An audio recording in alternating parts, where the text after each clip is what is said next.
You attract your dream clients by shooting your dream work. But strong creative shoots don't happen by accident. They take planning and intention. Today I'm sharing how to create a creative photo shoot from start to finish, from the initial idea all the way through to the actual photo shoot. I'm Jada Parrish, one half of Jada and David. David and I combine photography and set design to create colorful, surreal photos. We photograph album covers, celebrities, fashion editorials, and we do tons of our own personal creative projects. In this video, I'm gonna share with you the process that David and I use to come up with ideas and build out our own creative shoots so that you can plan an amazing creative photo shoot of your own and start attracting your dream clients. So let's get into it.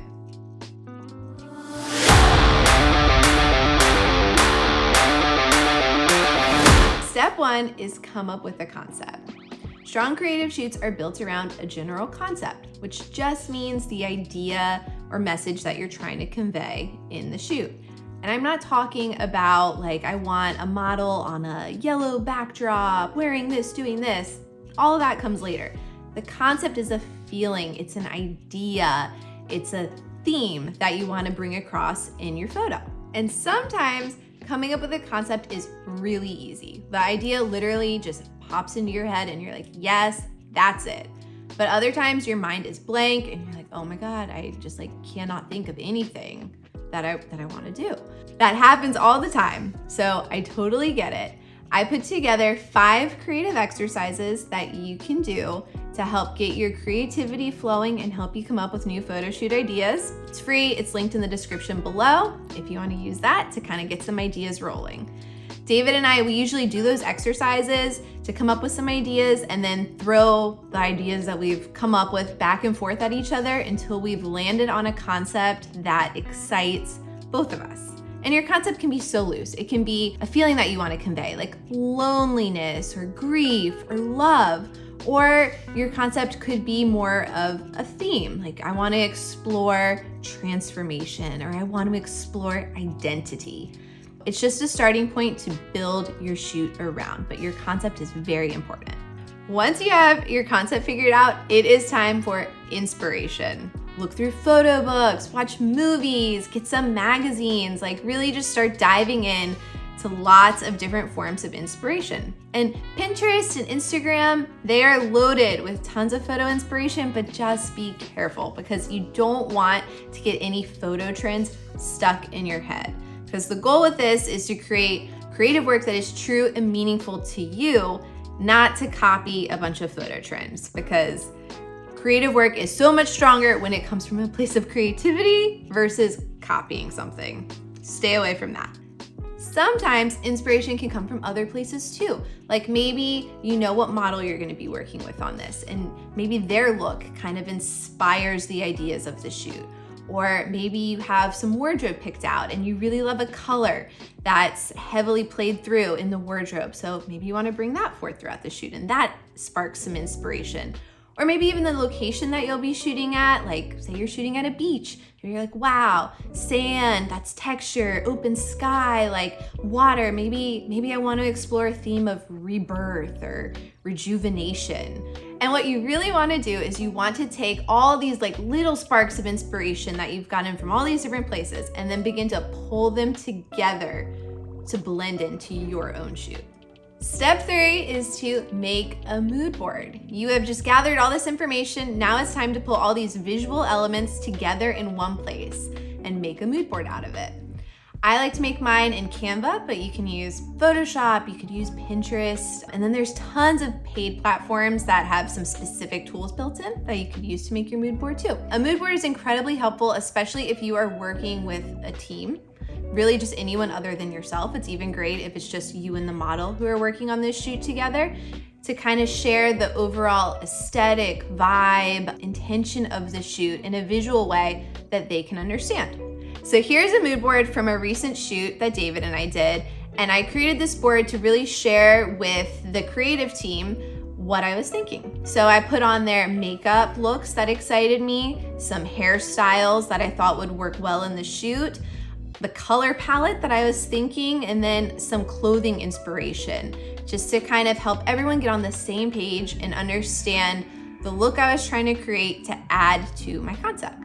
The next step is building a narrative, and this is probably my favorite step. As photographers, we are storytellers, but unlike movies, we are really telling the whole story within one single frame. So you really need to be thoughtful and intentional as you plan out your shoot to make sure that you're incorporating all of these important aspects to get your message across within your shot. Building out a storyline for your photo shoots with a beginning, a middle, and an end really helps guide your posing and gets the messaging or the concept that you're trying to convey across a little bit more easily. Usually I like to come up with a story that maybe involves the person is starting out one way, they go through some sort of struggle, and then they end another way. It's very simple, but it really helps create more interesting posing and create emotion within your photos, which adds so much to your creative shoots. The stronger your narrative, the more easily all of these other creative elements come together. So here's an example. This was a shoot that David and I did a couple years ago where it was a woman who was starting out on some sort of journey. So at first she started out on this journey and she seemed like she had everything all together. And then as the journey progressed, she got lost. She had to pull out the map. Oh no, she had to put on her life preserver. She started to get frantic, and by the end of this journey, she was completely disheveled. And so while I really only ended up using a few photos from this series, they work together to tell a larger story, but each of those individual photos is so much stronger because I knew what emotion I was building up to in the end.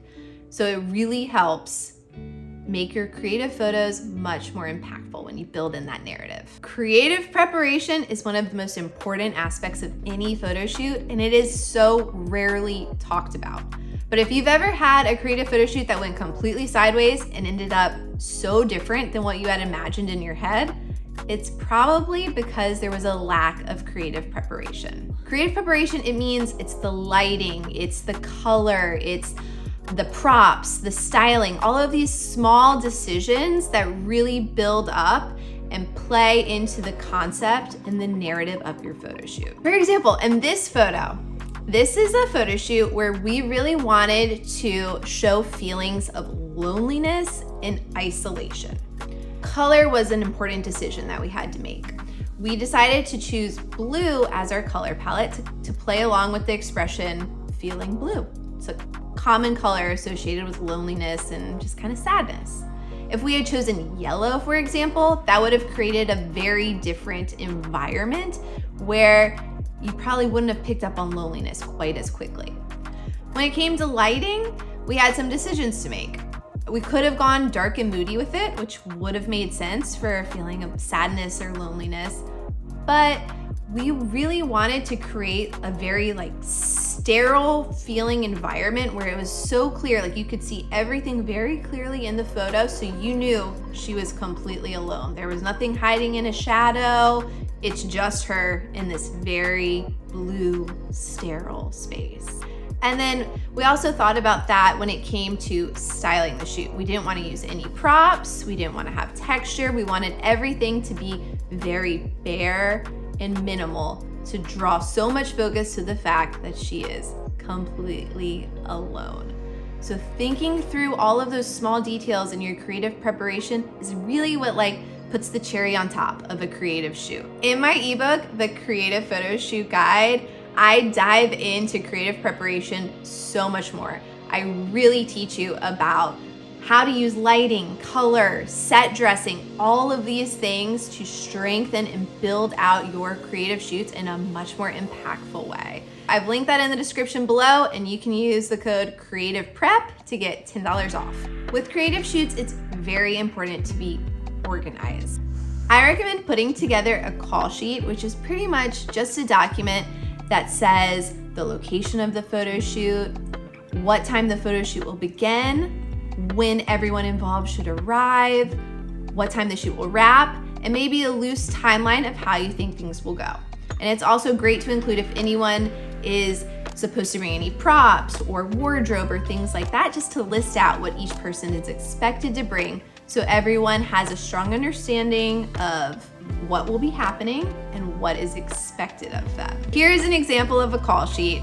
Maybe the hairstylist needs to get there at one time and the model needs to get there at a different time. It's important to list all of these things out just so that the shoot flows as seamlessly as possible and everything is on schedule. And then for the photo shoot. As the shoot is happening, remember to ask yourself the question, what poses would add to my original concept?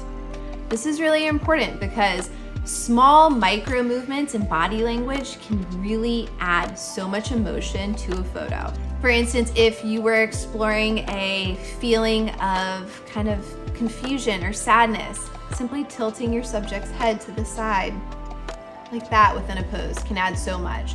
Or if you're going after a theme that was more about awe or transformation, simple poses like bringing hands to a face and looking upward with big eyes can create that feeling within an image. You always want to be checking in and remembering what your original concept was and asking how you can add to that throughout your shoot.